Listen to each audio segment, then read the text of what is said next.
obsidian sweats in the moonlight as the portal frame shudders, not with purple calm, but with a sickly, pulsing red. The air tastes like iron. Sparks crawl across the grass and set it hissing. When the flint strikes, the opening does not bloom into a window, it tears. A scream of wind drags torches sideways, and something on the other side breathes out heat that smells like burned wool. The first step forward leaves a footprint of ash. If you enjoy these cinematic what-if timelines, tap like and subscribe so you do not miss the next fracture in the world. And tell me in the comments where you are watching from and which biome you would defend first when the sky starts changing. The builders do not notice the ash at first.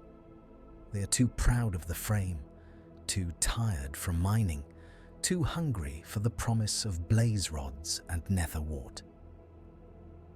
4 blocks wide, 5 tall, corners filled in because someone said it looked stronger that way.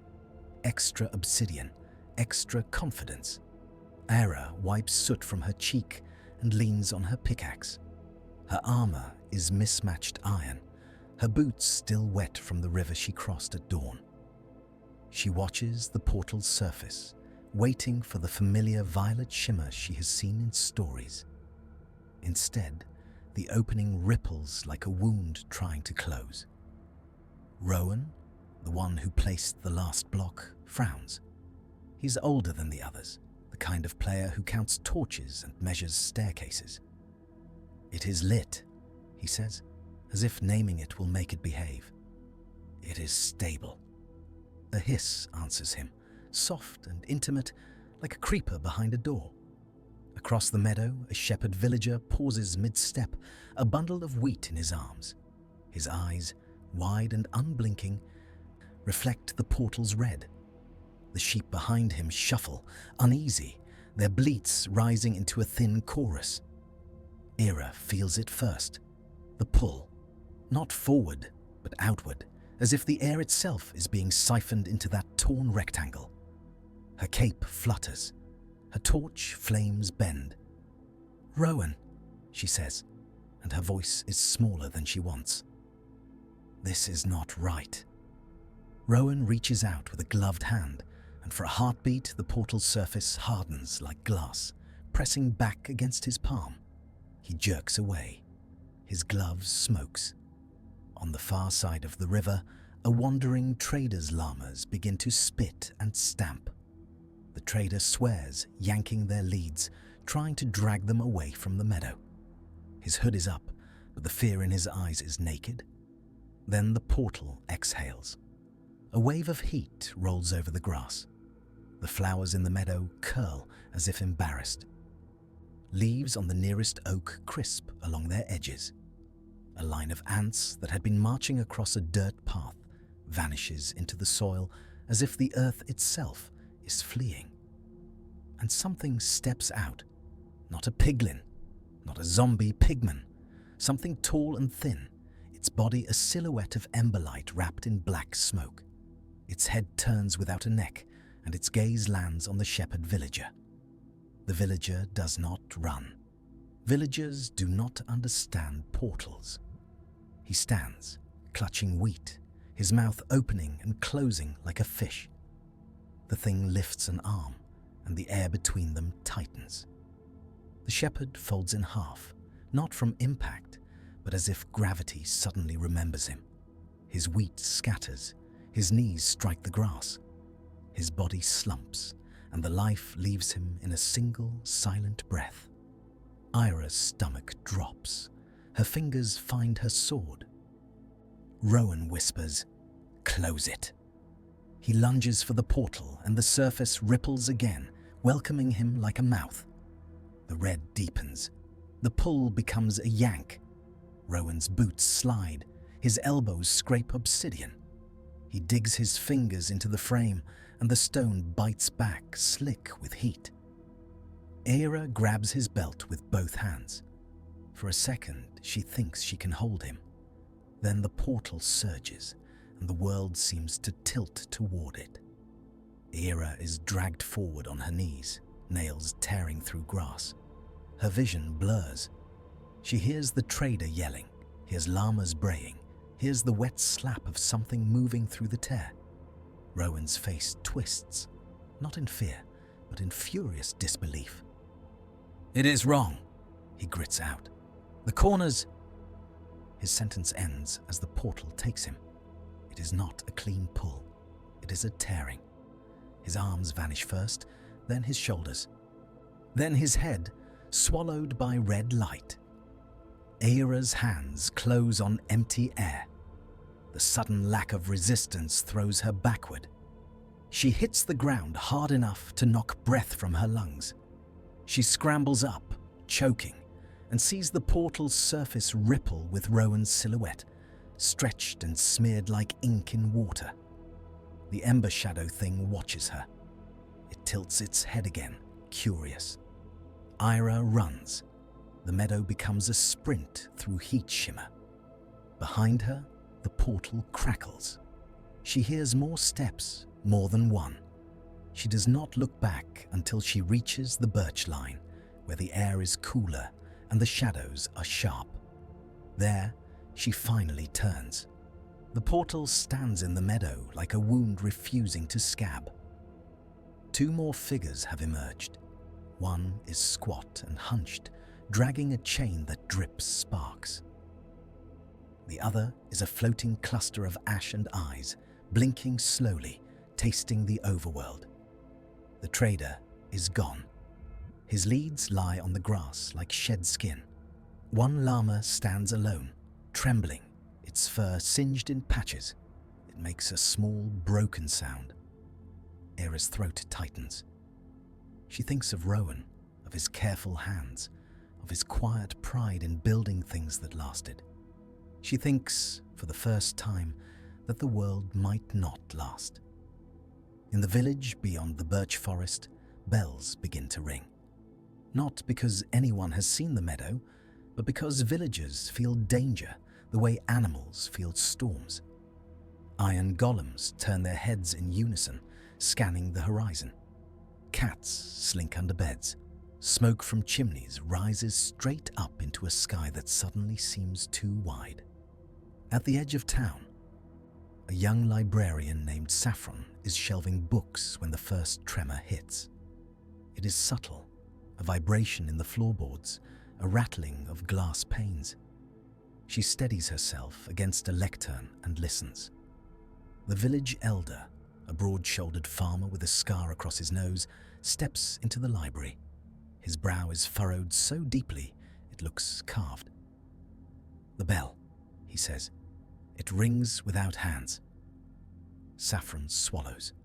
She has always believed the bell was magic in a simple way, a warning system built into the world. If it rings, something is coming. "What kind of raid?" she asks. The elder's eyes flick to the window. "Not pillagers. The golems are confused."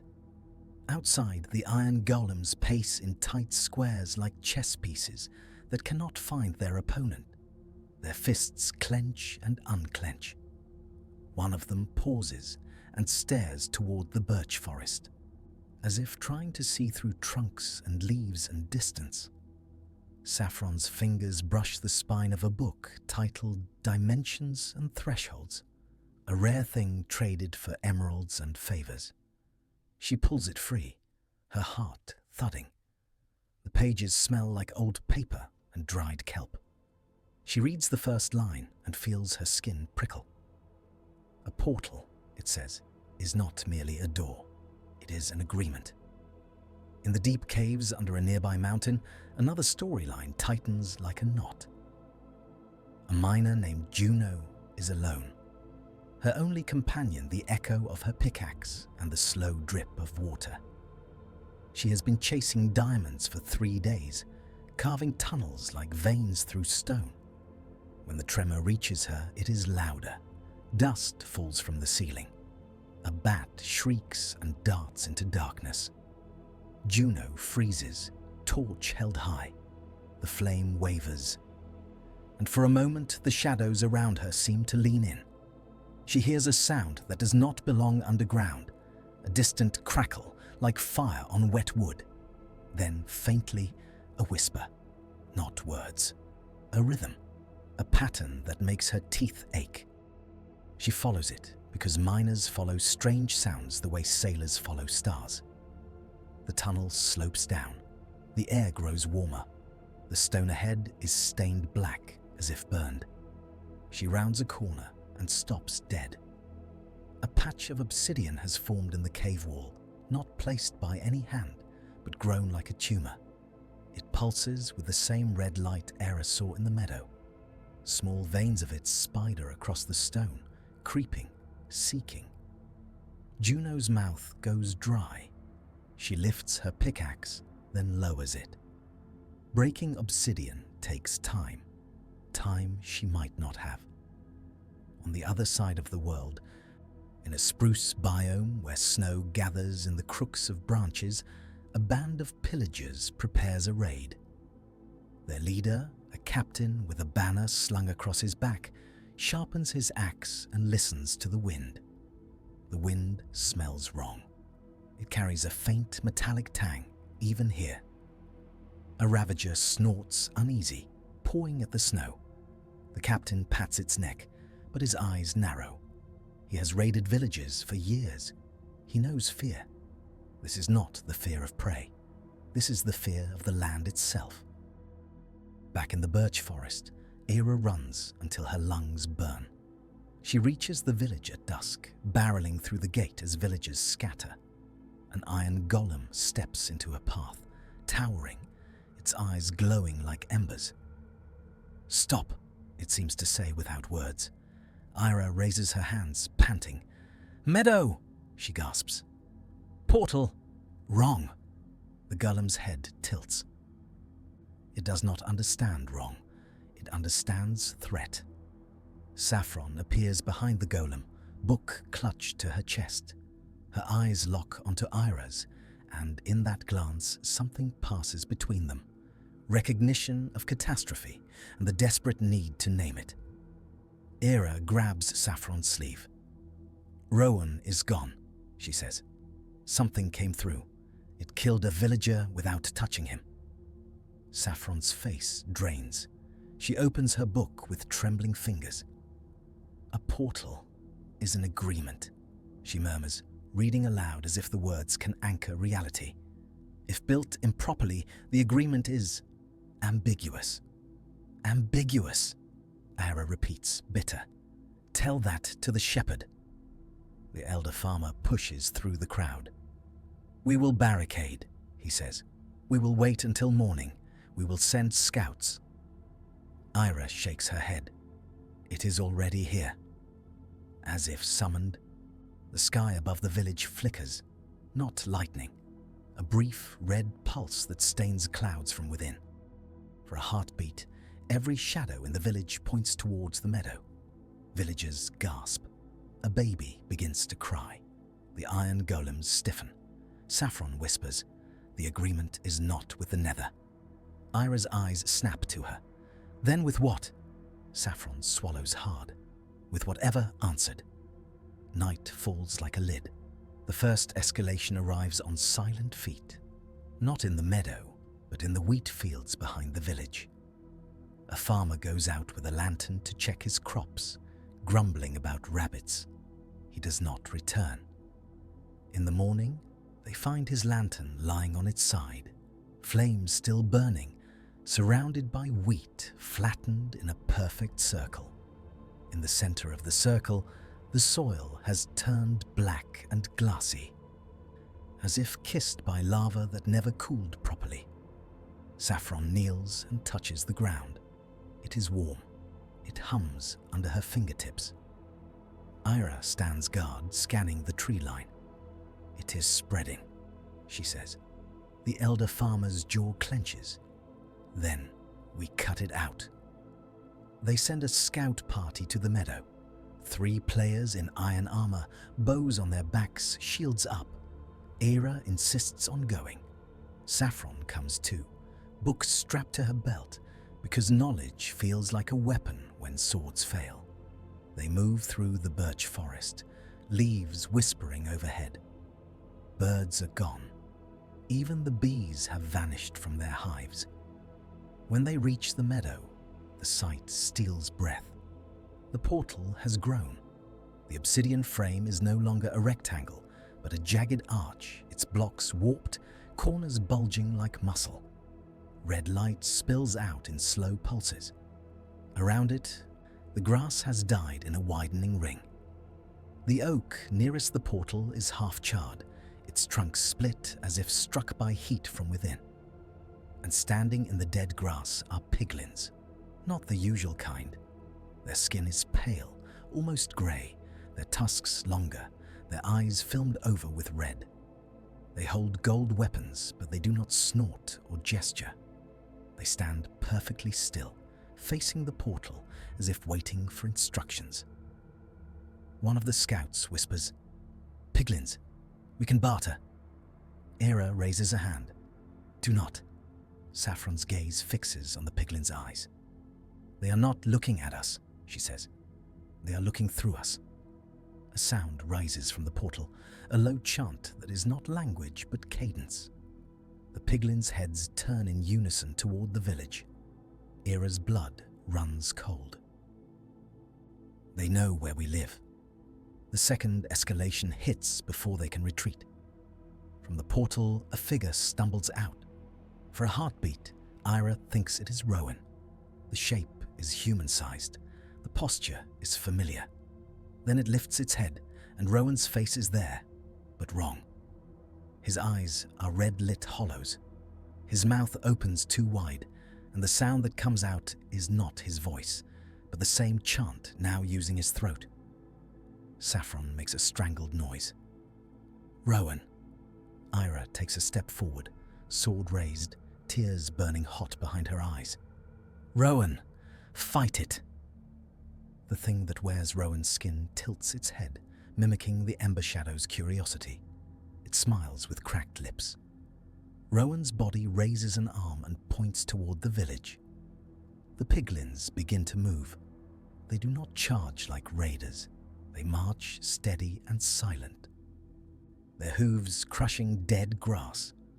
Behind them, the hunched chain dragger lumbers forward, sparks falling from its links and igniting tiny fires that do not spread, as if the world refuses to help. Ira backs away, heart hammering. "Run," she says to the scouts. "Now!" They sprint through the birch forest, branches whipping faces, armor clanking. Behind them, the chant grows louder, carried on a wind that smells of iron and ash. In the village, bells ring again, this time struck by human hands.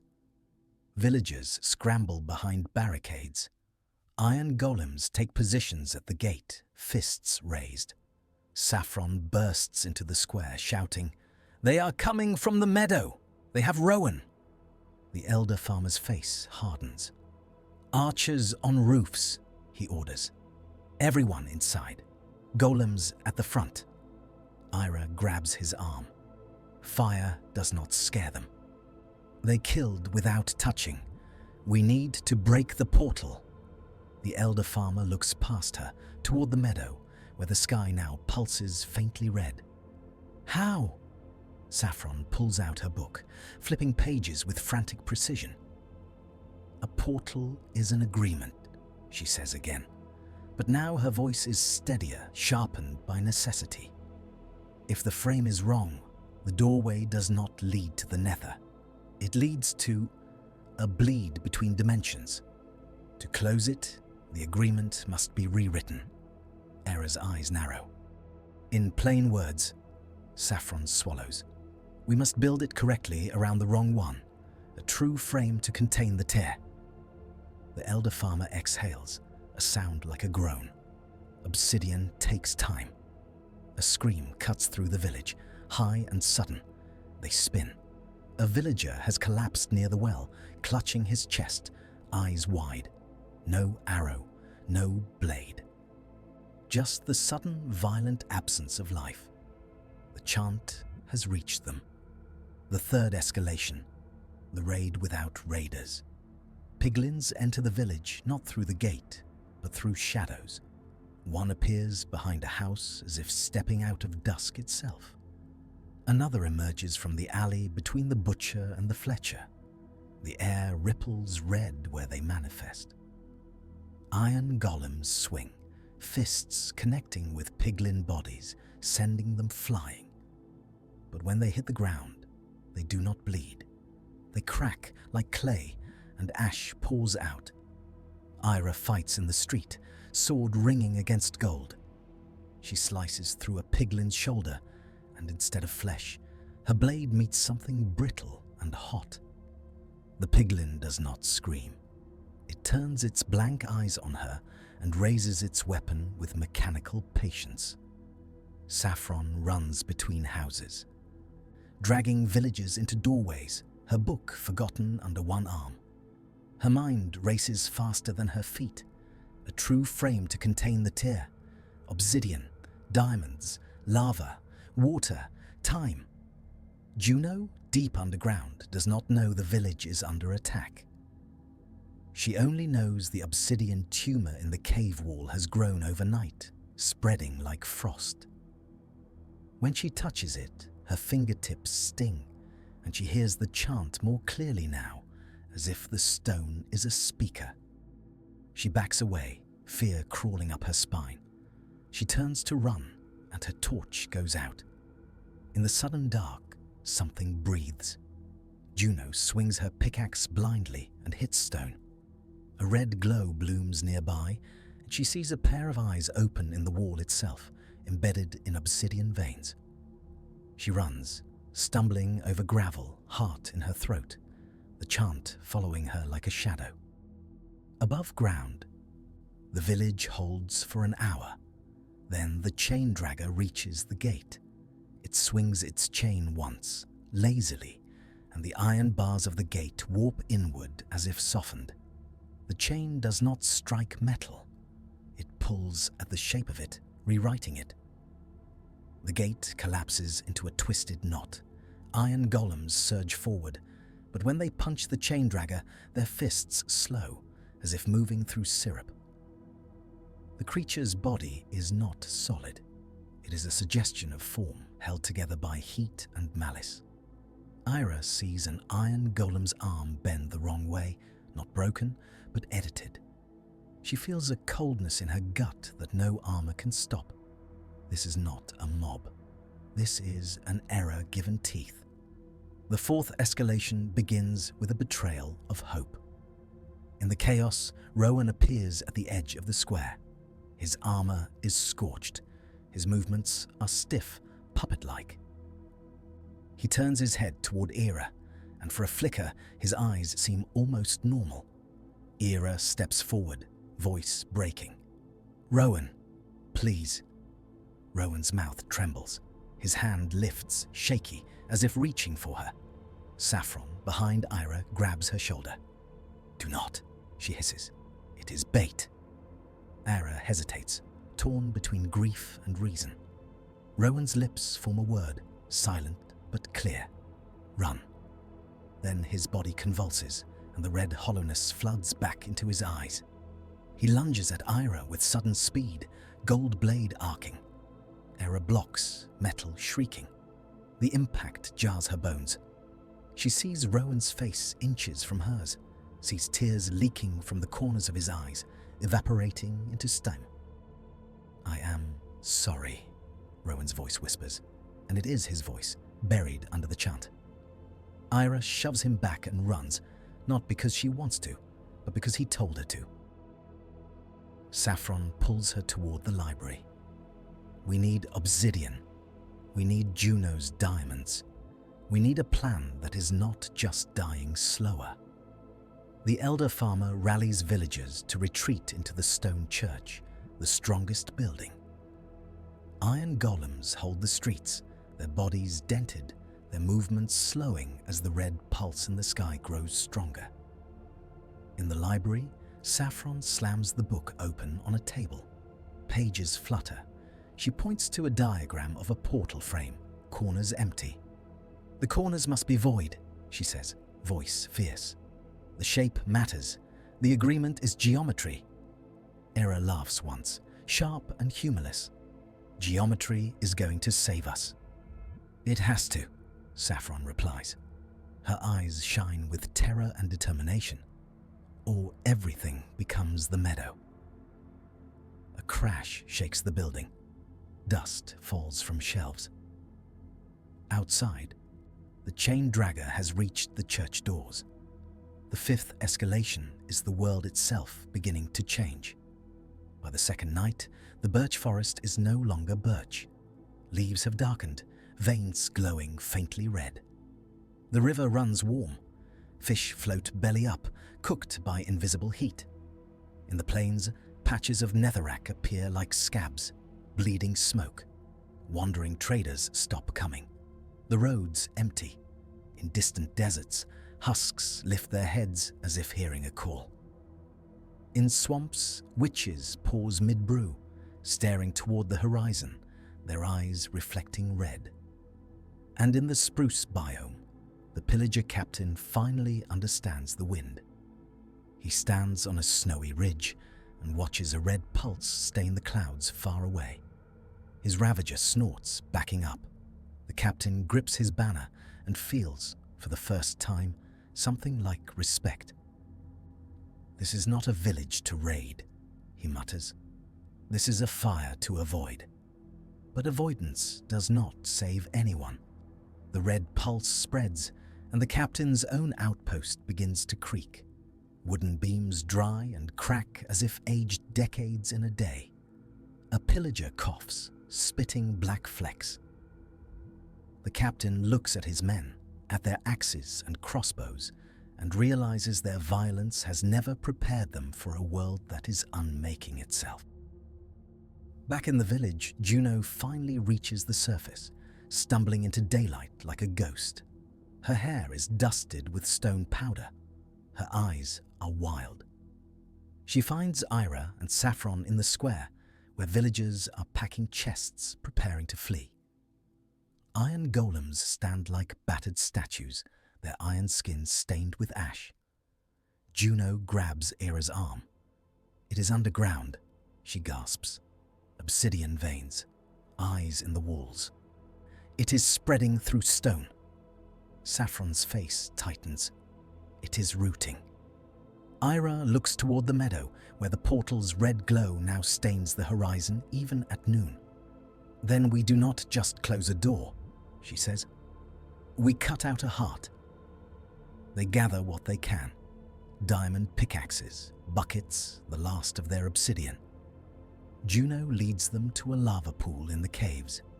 Villagers who are brave or desperate follow, carrying water, carrying blocks, carrying hope like a fragile torch. In the cave, the obsidian tumor pulses.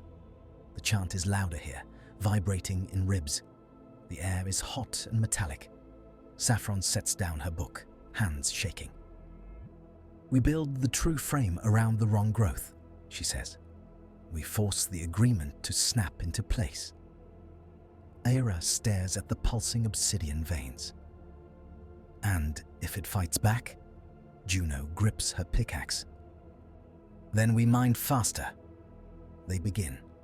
Obsidian is placed block by block, hands moving with frantic precision. Corners left empty. A perfect rectangle forming around the pulsing wrong shape. The tumor presses against it, red light flaring as if angry. Above them, the village burns. Not in flames, but in heat haze. The red pulse in the sky is now constant, a heartbeat that does not belong to the sun. In the cave, the final block clicks into place. For a moment, everything goes silent. Then the portal ignites.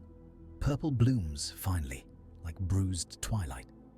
The red light fights at the edges, flickering, snarling. The air trembles as if two worlds are arguing over the same doorway. Saffron steps back, tears streaming down her cheeks, not from sadness, but from the heat and the relief. "It is contained," she whispers. Ira does not relax.